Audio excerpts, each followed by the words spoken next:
वो जो एक फिल्म थी ना, वो क्या तुमने देखी थी?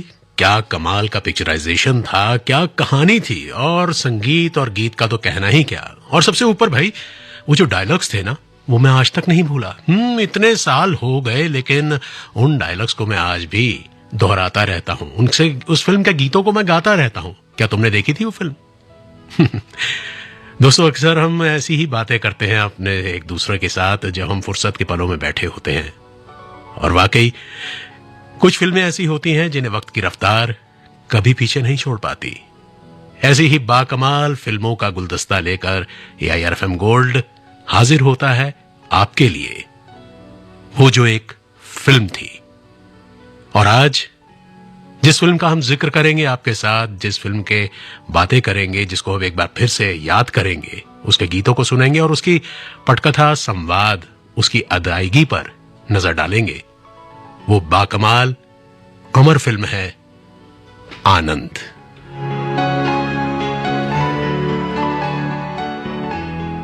बारह बजकर 12 मिनट और 15 second, AIR FM gold 100.1 megahertz. वो जो एक फिल्म थी। और इस आनंद के सफर में आपके साथ हूं मैं, आशीष। नमस्कार।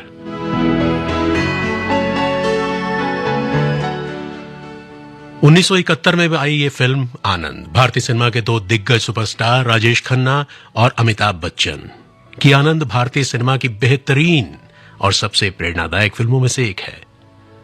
दिल को छू लेने वाली पटकथा और शानदार अभिनय के लिए जाने जाने वाली फिल्म आनंद के संवादों ने भी दर्शकों के दिलों में एक खास जगह बनाई। भारतीय सिनेमा के सबसे महान फिल्म निर्माताओं में से एक ऋषिकेश मुखर्जी द्वारा निर्देशित आनंद ने टॉप बॉलीवुड फिल्म्स की सूचियों में अपना स्थान पाया है। फिल्म के साथ साथ संगीतकार, गीतकार, लेखक और पटकथा लेखक द्वारा लिखे गए आनंद के गानों और संवादों ने वर्षों से एक अलग जगह बनाई है।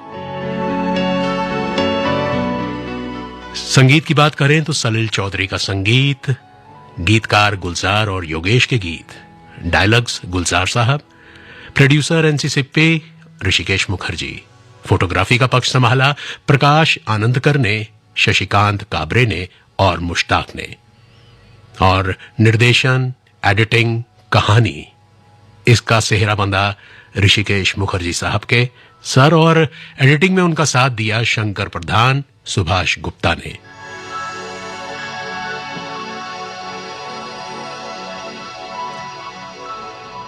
लेकिन क्या आप शायद जानते नहीं होंगे दोस्तों कि ये जो फिल्म थी, आनंद का जो चरित्र था, वाकई जो यादगार फिल्म थी, ये फिल्म किसको समर्पित थी?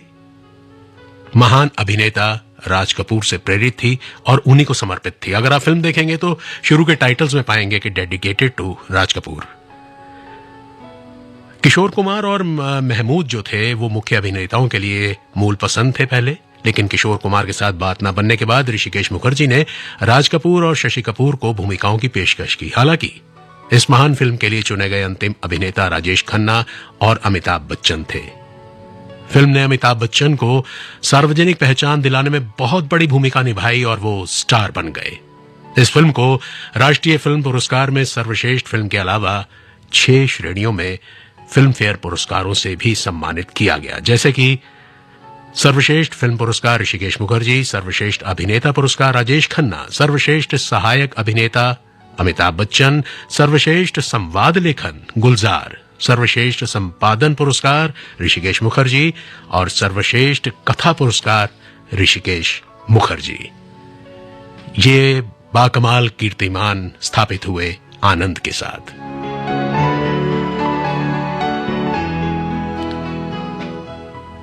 चलिए दोस्तों, फिल्म की शुरुआत करते हैं। फिल्म प्रेजेंट से यानी वर्तमान से शुरू होती है और कैंसर के विशेषज्ञ डॉक्टर भास्कर बनर्जी जो अमिताभ बच्चन हैं, उनको साहित्यिक सरस्वती पुरस्कार से सम्मानित कर रही है शुरुआती तौर में। कि उसने आनंद जैसे उपन्यास की रचना की, और डॉक्टर भास्कर बनर्जी अपनी सफाई में यह कहते हैं कि उसकी डायरी के कुछ पन्ने महज हैं और वो कोई लेखक नहीं है, और ये उपन्यास सही घटनाओं पर आधारित है। अब फिल्म अतीत में चली जाती है, जब एक जुझारू डॉक्टर भास्कर बनर्जी मुंबई की झोपड़पट्टी में मरीजों की देखभाल कर रहा है और देखता है कि भूखमरी और बदहाली इस हद तक फैली हुई है कि वो किसी के लिए कुछ भी करने में सक्षम नहीं है। वहीं उसका दोस्त डॉक्टर प्रकाश कुलकर्णी, जो किरदार निभाया रमेश देव ने, उसका जमा जमाया अस्पताल है जहां पर बिना बीमारी के मरीजों को भी वो देख लेता है और उनसे अच्छी खासी रकम ऐंठता है। जबकि गरीब मरीज, जो कि भास्कर बनर्जी उसी के क्लिनिक पर भेजता है, उनके सारे टेस्ट करवा देता है बिना पैसे लिए। यही वो बात भास्कर को कहता है कि ऐसे अमीरों से मैं पैसा लेकर ऐसे गरीबों को इलाज करता हूं मुफ्त में।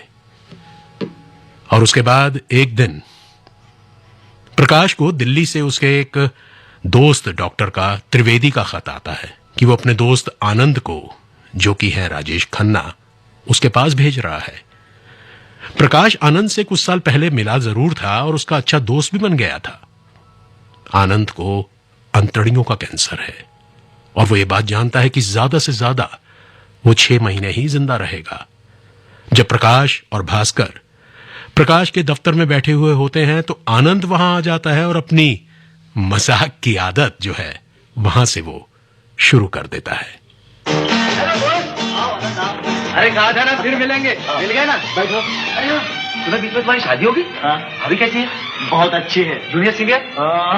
अभी तक 2 ही हैं। क्या यार, 3 साल शादी को हो गए, एक कंपाउंडर पैदा नहीं कर सके? अच्छा तुम त्रिवेदी को कंसल्ट करो। अरे हाँ, त्रिवेदी का क्या हाल है? हाल क्या, वही फैमिली प्लानिंग, 2 या 3 बस।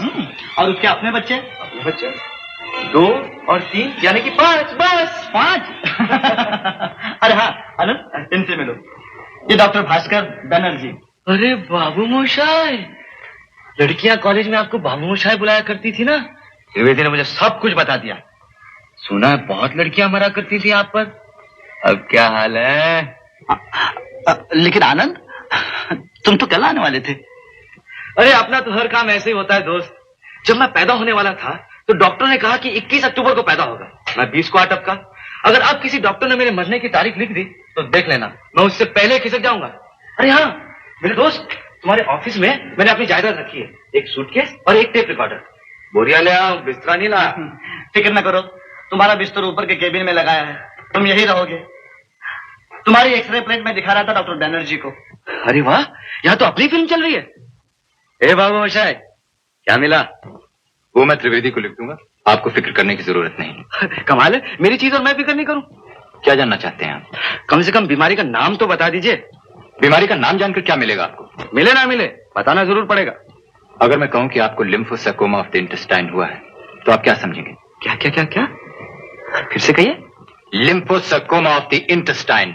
वाह वाह, क्या बात है, क्या नाम है। ऐसे लगता है जैसे किसी वाइस रॉय का नाम है।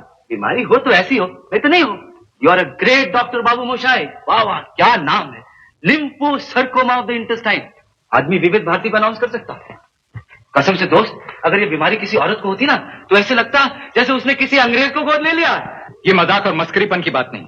You know the meaning of lymphosarcoma? आप जानते हैं ये किस बीमारी का नाम है? मेरे पेट में भयानक किस्म का ट्यूमर है, जिसकी वजह से मैं 6 महीने से ज्यादा जिंदा नहीं रह सकता। शायद उसी का डॉक्टरी नाम होगा। आप अचानक नाराज क्यों हो गए? ओह समझा, आप मुझ पर नहीं अपने आप पर नाराज हैं, क्योंकि मेरा इलाज नहीं हो सकता ना, इसलिए।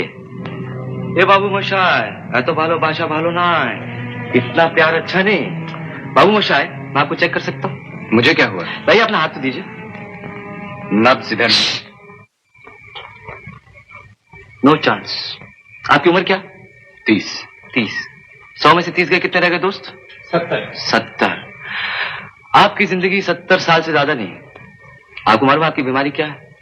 आपकी बॉडी, जिस्म, शरीर, जो कि आहिस्ता आहिस्ता खत्म हो रहा। आप कहना क्या चाहते हैं? यही कि क्या फर्क है 70 साल और 6 महीने में। मौत एक पल है बाबू मोशाय। आने वाले 6 महीने में जो लाखों पल में जीने वाले उसका क्या होगा? बाबू मोशाय, जिंदगी बड़ी होनी चाहिए, लंबी नहीं। हद करते हो। मौत के डर से अगर जिंदा रहना छोड़ दिया तो मौत किसे कहते हैं? क्यों दोस्त? बाबू मोशाय, जब तक जिंदा हूं तब तक मरा नहीं, जब मर गया साला मैं ही नहीं, तो फिर डर किस बात का? आई एम सॉरी आनंद साहब। साहब? ए बाबू मोशाय, अपनी जिंदगी बड़ी है लेकिन वक्त बहुत कम है, इसलिए जल्दी जल्दी जीना पड़ता है, हर काम की जल्दी। चलो एक ही झटके में आपसे तुम पर तो उतरा है, कहो क्या ख्याल है?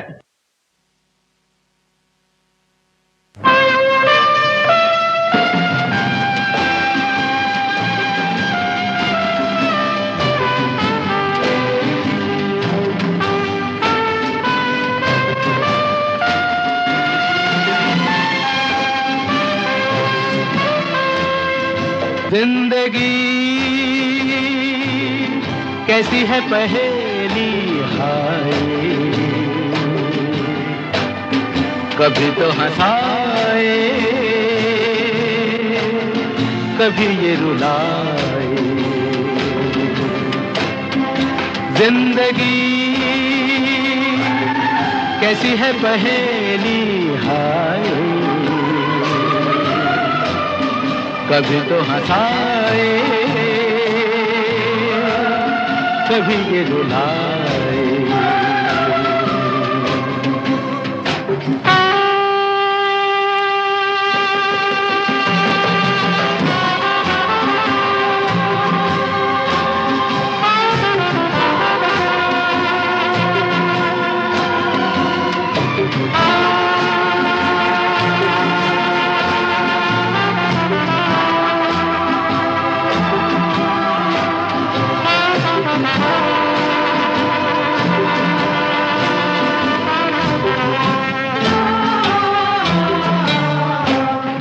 तो भी देखो मन नहीं जागे, पीछे पीछे सपनों के भागे। तो भी देखो मन नहीं जागे, पीछे पीछे सपनों के भागे। एक दिन सपनों का राही चला जाए सपनों से आगे कहाँ। जिंदगी कैसी है पहेली हाय, कभी तो हंसाए कभी ये रुलाए।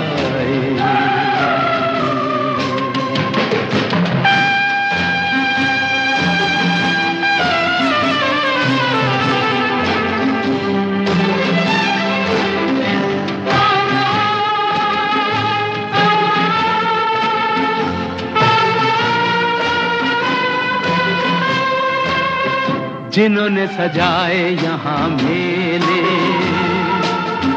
सुख दुख संग संग झेले। जिन्होंने सजाए यहाँ मेले,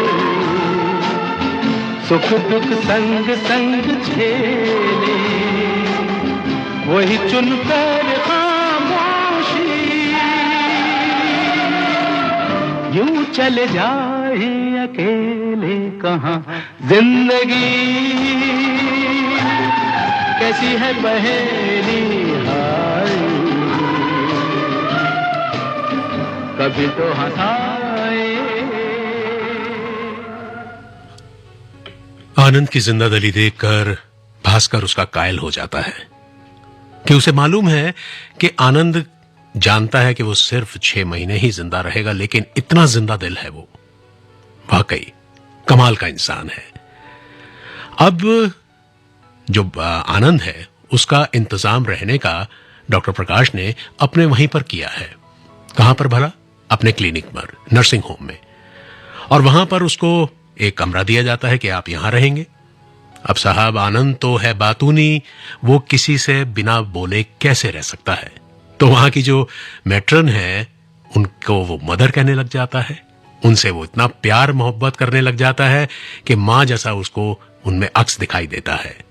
लेकिन वहां की घुटन, वहां की जो चार दीवारी है, वो आनंद को रोक नहीं पाती है। और आनंद प्रकाश को बिना बताए सीधा भास्कर के घर पहुंच जाता है।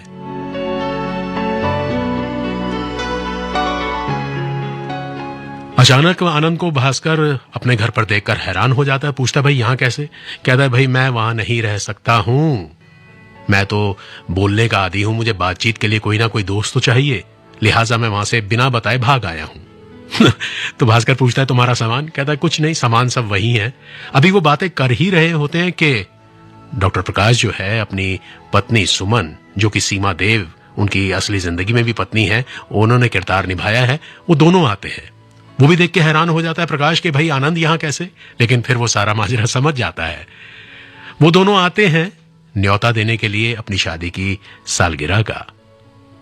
साथ ही साथ सुमन जो है वो आनंद से इतना मुतासिर होती है, उसको अपना भाई जैसा अक्स दिखाई देता है उसमें, और वो कहती है कि आप भी जरूर आइएगा, हम लोगों को ज्यादा नहीं बुला रहे हैं, केवल आप दोनों आइएगा आशीर्वाद देने के लिए। और आनंद मन ही मन कहता है कि तुझे क्या आशीर्वाद दूं बहन, ये भी नहीं कह सकता कि मेरी उम्र तुझे लग जाए। बहरहाल दोनों जाते हैं प्रकाश के घर, और जाने के बाद वहां पर अपने दिल के उद्गार, जज्बात आनंद गीत के माध्यम से वहां पर सबको सुनाता है। मैंने तेरे लिए ही 7 रंग के सपने चुने, सपने सुरीले सपने, मैंने तेरे लिए ही 7 रंग के सपने चुने,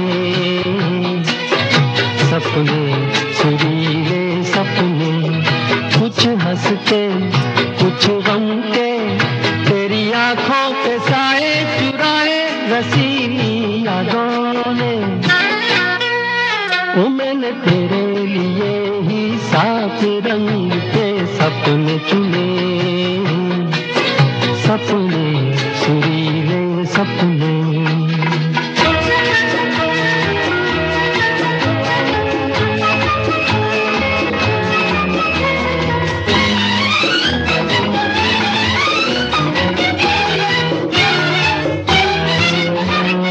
छोटी बातें छोटी छोटी बातों की है यादें बड़ी, भूले नहीं बीती हुई एक छोटी घड़ी, छोटी बातें छोटी छोटी बातों की है यादें बड़ी, भूले नहीं बीती हुई एक छोटी घड़ी, जन्म जन्म से आंखें बिछाई तेरे लिए इन राहों ने, ओ मैंने तेरे लिए ही 7 रंग के सपने चुने, सपने सुरीले सपने।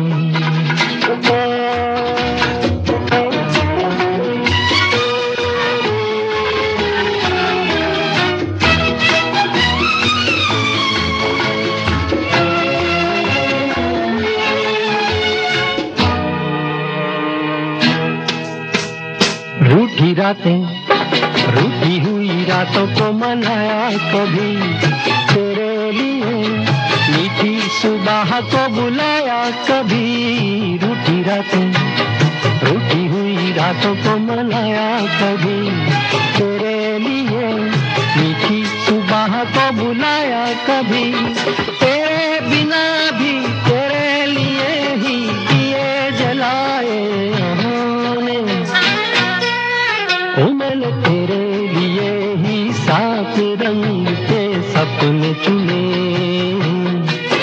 सपने सुरीले सपने।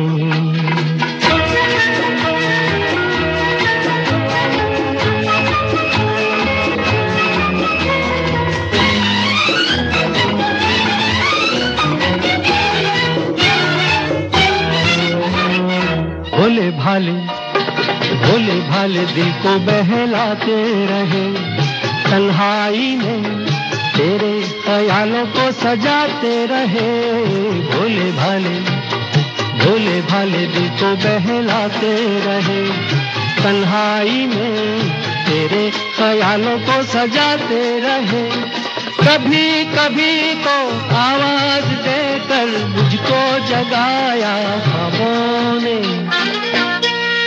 ओ मैंने तेरे लिए ही 7 रंग के सपने चुने,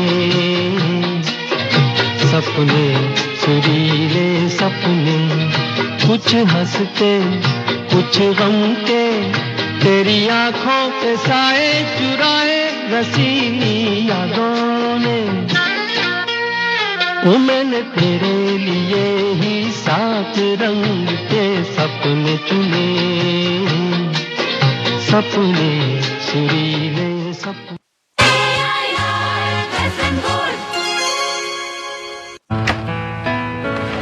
पापा ये सब? हाँ, जो चीजें सालों से बेवजह पड़ी हो उन्हें हटा देना चाहिए। ये भी दादाजी की पुरानी पासबुक और एफडी। अरे ये कैसे रह गया? पैसे गए? नहीं, उपाय है। बैंक खाते को संचालित करते रहना चाहिए, वरना खाता इनऑपरेटिव हो जाता है। ऐसे में बैंक से संपर्क करें, खाता सक्रिय करवाएं और आपकी रकम जो है उसे ब्याज समेत क्लेम करें। दादू ये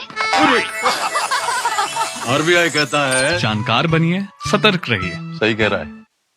एक पंथ चार काज, ये है फॉर्म 8 जो कि सेम क्षेत्र में किसी दूसरे एड्रेस पर शिफ्ट होने या एक निर्वाचन क्षेत्र से दूसरे निर्वाचन क्षेत्र में शिफ्ट होने या वोटर आईडी से मोबाइल नंबर लिंक करने में मदद करता है। साथ ही अगर कोई दूसरे राज्य से दिल्ली में शिफ्ट हुआ है तो उसे भी फॉर्म 8 भरना होता है, न कि फॉर्म 6। तो दोस्तों, दिल्ली में 9 नवंबर से 8 दिसंबर तक चल रहे स्पेशल समरी रिवीजन के दौरान तुरंत फॉर्म 8 भरे और अपनी वोटर डिटेल्स अपडेट करे। अधिक जानकारी के लिए 1950 पर कॉल करें या www.ceodelhi.gov.in पर जाएं। मुख्य निर्वाचन अधिकारी, दिल्ली द्वारा जनहित में जारी।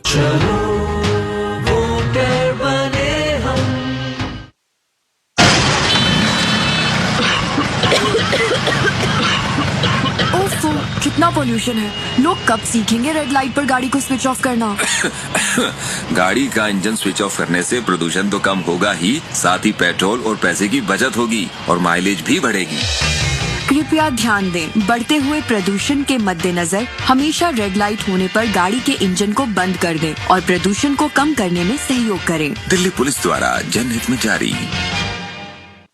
ब्रेकिंग न्यूज, मैं जरूरी खबर रेड लाइट पर गाड़ी का इंजन ऑन रखने वालों के लिए लेकर आया हूं। सूत्रों से खबर मिली है कि दिल्ली में प्रदूषण बढ़ जाने के कारण अब से सिग्नल पर रेड लाइट ऑन हो तो गाड़ी का इंजन ऑफ करें और ग्रीन सिग्नल ऑन होने का इंतजार करें। दिल्ली पुलिस ये संदेश पर्यावरण को प्रदूषण से बचाने के लिए लेकर आई है, तो आइए हम भी अपना योगदान दें।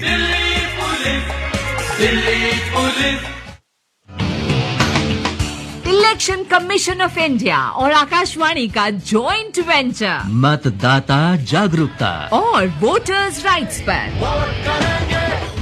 भारत निर्वाचन आयोग का प्रायोजित कार्यक्रम मतदाता जंक्शन 23 भाषाओं में देश भर में आकाशवाणी नेटवर्क पर 42 FM Vividh Bharati, 25 FM Rainbow, 4 FM Gold, साथ में प्राइमरी और लोकल रेडियो स्टेशंस पर हर शुक्रवार जुड़िए मतदाता जंक्शन से आकाशवाणी की ध्वनि तरंगों पर।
बजकर 34 मिनट और 55 second AIR FM gold 100.1 megahertz. आप सुन रहे हैं वो जो एक फिल्म थी के तहत आनंद फिल्म के बारे में। मशहूर फिल्म आनंद, राजेश खन्ना की एक अमर फिल्म, यादगार फिल्म, अमिताभ बच्चन की बेहतरीन अदाकारी वाली आनंद फिल्म। तो दोस्तों, अब जो है आनंद प्रकाश के घर से भास्कर के घर आके रहने लग गया। अब भास्कर के घर में ही एक रघु काका है जो उनके साथ वो किचन में बैठा बात कर रहा है कि भाई क्या बात है। आनंद पूछता है कि भास्कर शादी क्यों नहीं करता, घर क्यों नहीं बसाता। तो रघु काका बताते हैं कि भाई उसको काम से फुर्सत ही नहीं है, क्या अब लड़कियां उसके पीछे खुद थोड़ी ना आएंगी। हालांकि एक बहुत सुशील लड़की आई थी जो भास्कर को भी पसंद थी, लेकिन बात आगे नहीं बढ़ी। ये शर्माता है, हिचकिचाता है। तो पूछता है आनंद वो कौन है, तो पता चलता है कि वो एक लड़की है रेनू, जो किरदार निभाया सुमिता सान्याल ने। और भास्कर की बदौलत ही वो पता लगा लेता है भास्कर की ज़बानी कि वो उससे प्रेम करता है, लेकिन इस प्रेम को जाहिर करने की भास्कर में हिम्मत नहीं है। तो बस आनंद पहुंच जाता है कहां पर? रेनू के घर। रास्ते में पहलवान साहब, जो दारा सिंह का किरदार जिन्होंने निभाया, दारा सिंह ने, वो अपनी मदद से रेनू के मोहल्ले के कुछ गुंडों को भगा देते हैं और जो कि फप्तियां कसते हैं रेनू के ऊपर आते जाते। तो रेनू की मां से मिलता है आनंद, मां जिसका किरदार चरित्र अभिनेत्री मशहूर दुर्गा खोटे ने निभाया, उनसे मिलता है और भास्कर और रेनू का रिश्ता पक्का करवा देता है।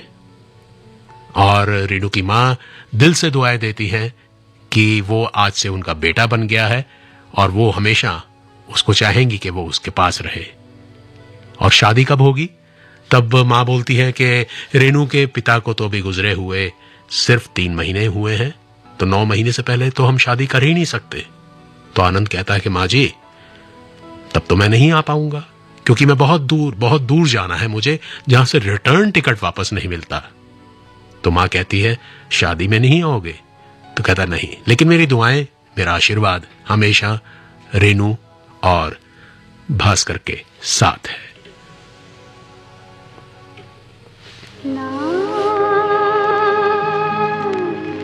जिया लागे ना तेरे बिना, मेरा कहीं जिया लागे ना, ना जिया लागे ना तेरे बिना, मेरा कहीं जिया लागे ना, ना जिया लागे ना।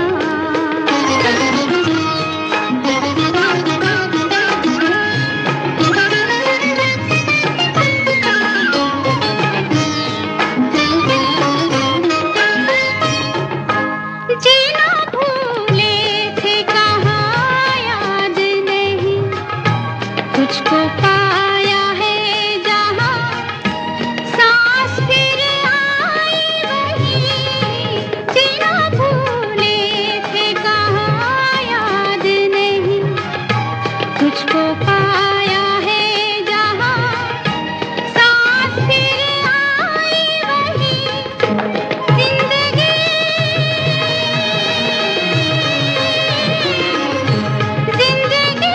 तेरे सिवा हाय भाई नाना, जिया लागे ना तेरे बिना, मेरा कहीं जिया लागे ना, ना जिया लागे ना।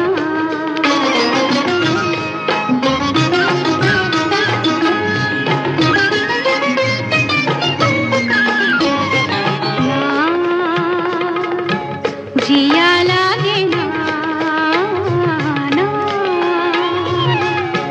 जिया लागे ना, पिया तेरी बावरी से रहा जाए ना, ना जिया लागे ना, पिया तेरी बावरी से रहा जाए ना, ना तुम अगर जाओ कभी, जाओ कहीं, वक्त से कहना जरा, वो ठहर जाए वहीं। तुम अगर जाओ कभी, जाओ कहीं, वक्त से कहना जरा, वो ठहर जाए वहीं। वो घड़ी,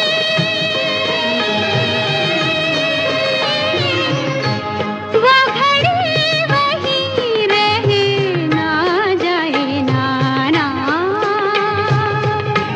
जिया लागे ना तेरे बिना, मेरा कहीं जिया लागे ना, ना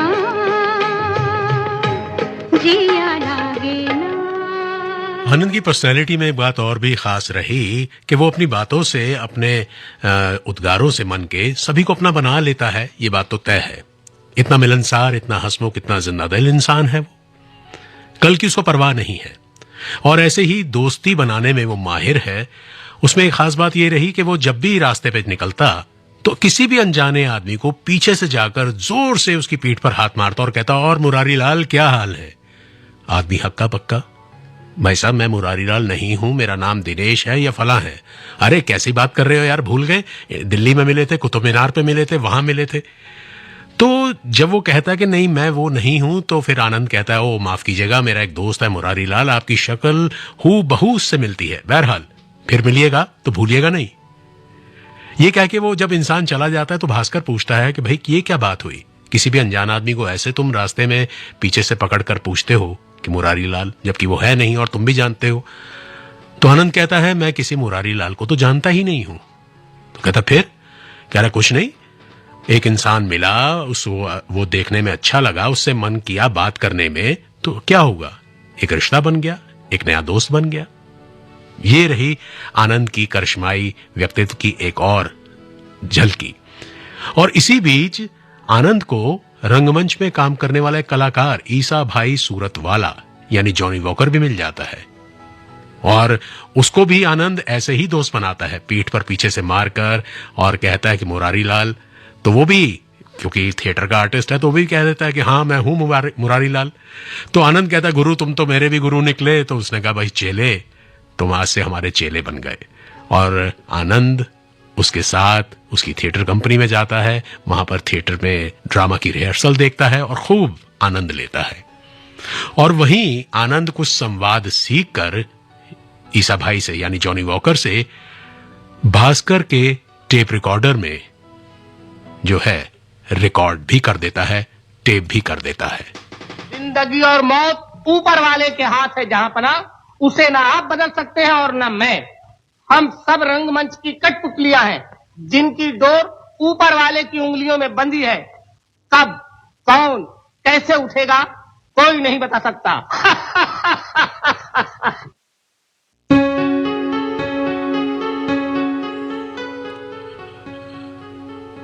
कब कौन कैसे उठेगा भी ये कोई नहीं बता सकता। अब आनंद की तबीयत दिन ब दिन गिरती जाती है और एक दिन वो बिस्तर पर लेट जाता है। भास्कर कोई करिश्मे की तलाश में किसी होम्योपैथिक डॉक्टर के पास जाता है और अपने पीछे प्रकाश और रेनू को आनंद की देखभाल के लिए छोड़ जाता है। बस गिने गिनाए कुछ पन्ने बाकी हैं आनंद की जिंदगी के, उसके गिने गिनाए कुछ दिनों की तरह। रेनू ने ठीक ही कहा था कि अच्छे लोगों की भगवान को भी उतनी ही जरूरत रहती है जितनी हमें। उसके सामने किसी की मर्जी नहीं चलती। हाँ, कहते हैं कभी कभी प्रार्थना चलती है, और इस वक्त मैं जानता हूं सब वही कर रहे होंगे।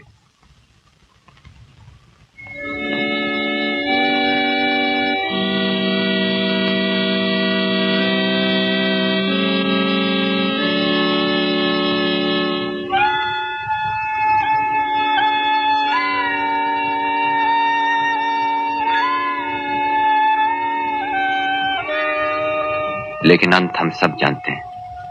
हम सब डरे सहमे उसी का इंतजार कर रहे हैं। कब, कब, किस वक्त?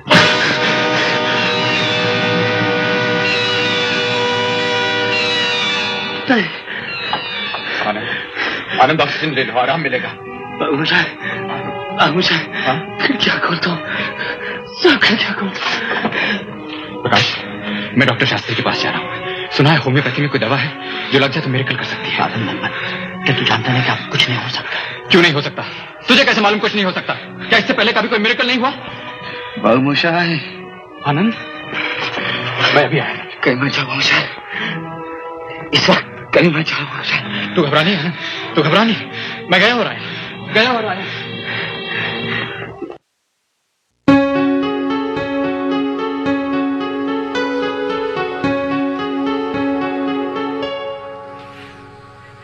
मैं गया और आया, ये कहकर भास्कर जाता है किसी एक होम्योपैथिक डॉक्टर को लाने के लिए, क्योंकि उसे उम्मीद है किसी चमत्कार की। वो नहीं चाहता कि इतनी दुख तकलीफ में आनंद उसकी बाहों में उसके सामने अपनी आखिरी सांसें ले दम तोड़ दे।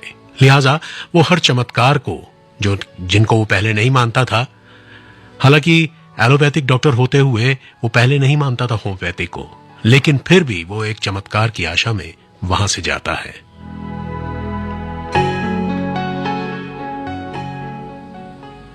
लेकिन वक्त के आगे कौन टिक पाया है भला। भास्कर के लौटने तक आनंद दम तोड़ चुका है।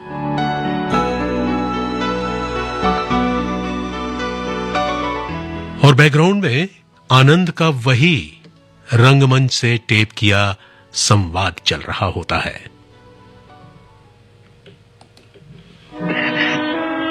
रेणु जी मैं मरना नहीं चाहता हूँ, मुझे बचा लीजिए। बड़ा कमजोर है वो, मेरी मौत बर्दाश्त नहीं कर पाएगा वो।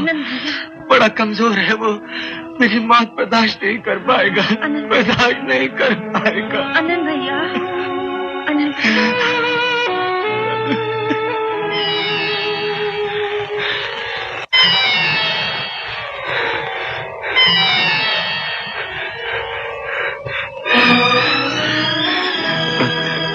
बाबू मुझे नहीं आए।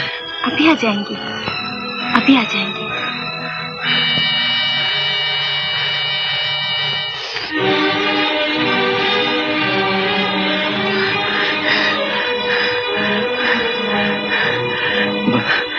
बाबू मुझे अभी तक नहीं आए। बाबू मुझे दोस्त,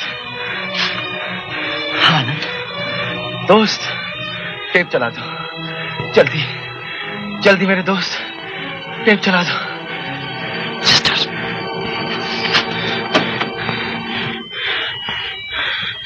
मौत तू एक कविता है, मुझसे एक कविता का वादा है, मिलेगी मुझको। डूबती नब्जों में जब दर्द को नींद आने लगे, जर्द सा चेहरा लिए चांद उफक तक पहुंचे। दिन अभी पानी में हो, रात किनारे के करीब, ना अंधेरा ना उजाला हो, ना अभी रात ना दिन, जिस्म जब खत्म हो।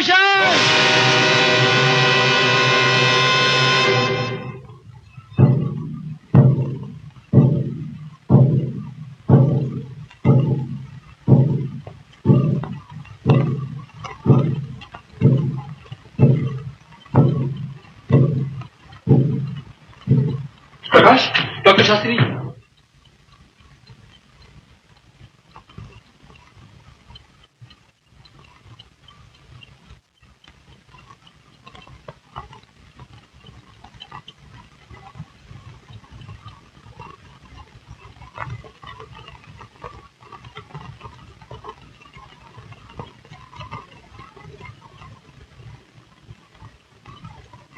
नहीं, मैं तुम्हें इस तरह खामोश नहीं होने दूंगा।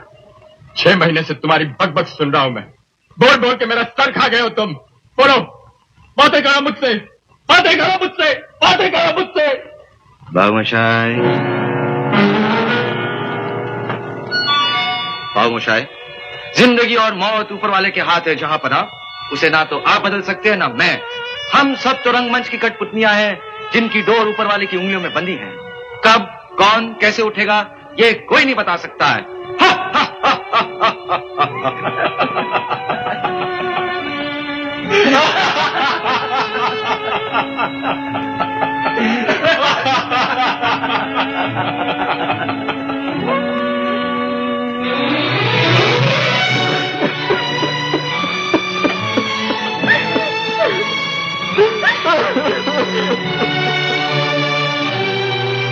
आनंद मरा नहीं, आनंद मरते नहीं।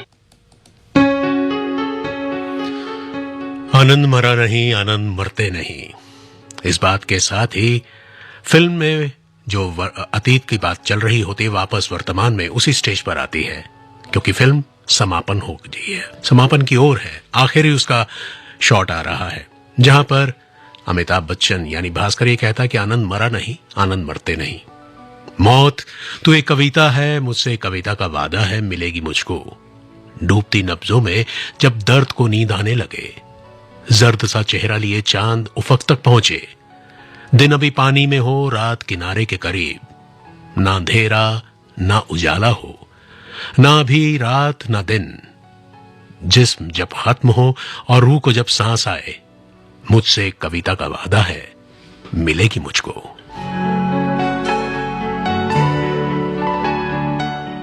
दोस्तों, इस बाकमाल फिल्म में यूं तो सभी डायलॉग्स आनंद के यादगार रहे, लेकिन चंद डायलॉग्स ऐसे हैं जिन्हें लोग, हम और आप, आज तक नहीं भूल पाए। जैसे बाबू मोशाय, जिंदगी बड़ी होनी चाहिए, लंबी नहीं। जब तक जिंदा हूं तब तक मरा नहीं, जब मर गया साला मैं ही नहीं। हम आने वाले गम को खींच तान कर आज की खुशी पे ले आते हैं और उस खुशी में जहर घोल देते हैं। मानता हूं कि जिंदगी की ताकत मौत से ज्यादा भारी है, लेकिन ये जिंदगी क्या मौत से बदतर नहीं? आनंद मरा नहीं, आनंद मरते नहीं। ये भी तो नहीं कह सकता बहन कि मेरी उम्र तुझे लग जाए।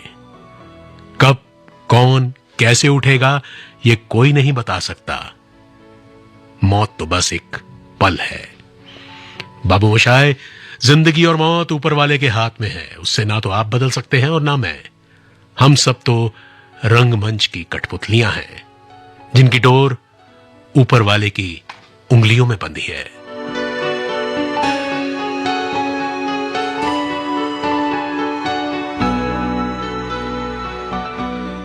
तो श्रोताओ, ये था वो जो एक फिल्म थी के तहत फिल्म आनंद का यादगार सफर। आनंद की जो फिलॉसफी है, जो फिल्म की फिलॉसफी है, वही वास्तविक में अगर हम कहें कि जीवन दर्शन है तो कहना गलत नहीं होगा। कल की चिंता में नाहक हम अपने आज को खत्म कर देते हैं, बर्बाद कर देते हैं। मौत तो आनी है, लेकिन उसके गम में, उसकी चिंता में वर्तमान को खो देना या बर्बाद कर देना अकलमंदी नहीं है। लिहाजा आनंद के फलसफात को हम जिंदगी में आत्मसात करें, उसको उतारें। यही निर्देशक का, लेखक का, संगीतकार का, गीतकार का एक पैगाम है सभी के लिए।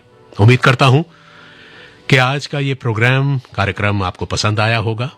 अब मुझे दीजिएगा इजाजत, लेकिन 1:10 पर फिर आपसे भेंट होगी दिल ढूंढता है के तहत मधुर गीतों के गुलदस्ते का मैं आपके लिए लेकर आऊंगा।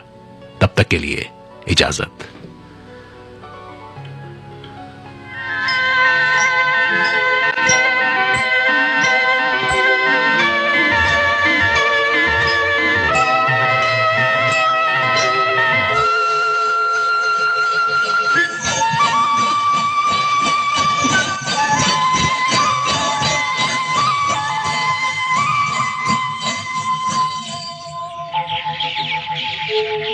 कहीं दूर जब दिन ढल जाए, सांझ की दुल्हन बदन चुराए, चुपके से आए।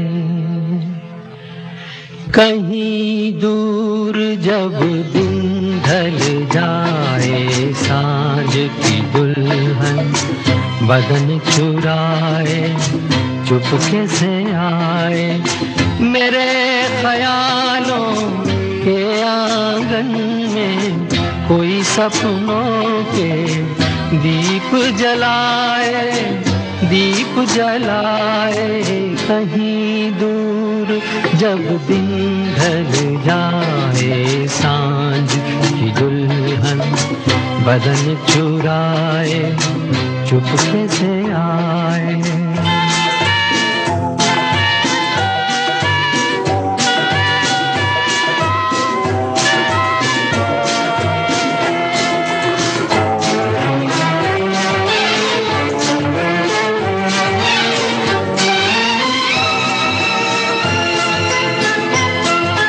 कभी यूं ही जब हुई बोझल सांसें भर आई, बैठे बैठे जब यूं ही आंखें।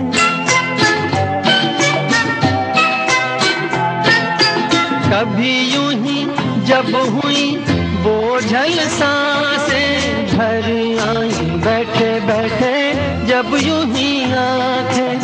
कभी मचल के प्यार से चल के छुए कोई मुझे पर नजर न आए, नजर न आए।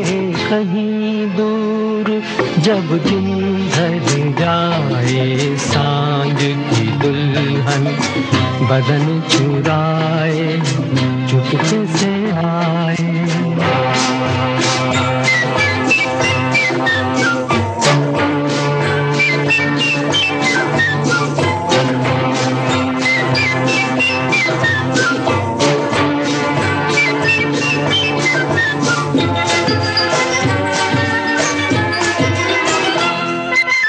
कहीं तो ये दिल कभी मिल नहीं पाते, कहीं से निकल आए जन्मों के नाते।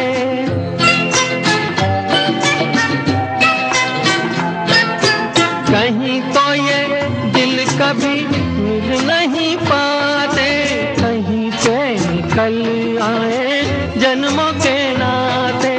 है मीठी उलझन गैरी अपना मन, अपना ही होके सहे दर्द पर आए, दर्द पर आए। कहीं दूर जब दिन ढल जाए, सांझ की दुल्हन बदन चुराए, चुपके से आए।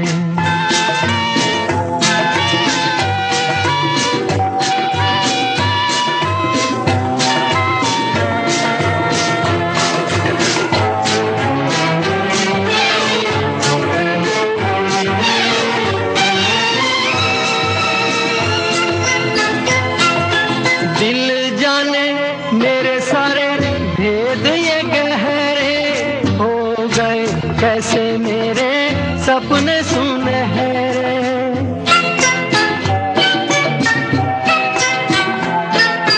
दिल जाने मेरे सारे भेद ये गहरे हो गए, कैसे मेरे सपने सुनहरे। ये मेरे सपने यही तो है अपने, मुझसे जुदा ना होंगे इनके ये साए, इनके ये साए। कहीं दूर जब दिन ढल जाए, सांझ की दुल्हन बदन चुराए, चुपके से आए। मेरे ख्यालों के आंगन में कोई सपनों के दीप जलाए, दीप जलाए। कहीं दूर जब दिन ढल जाए, सांझ की दुल्हन बदन चुराए, चुपके से आए।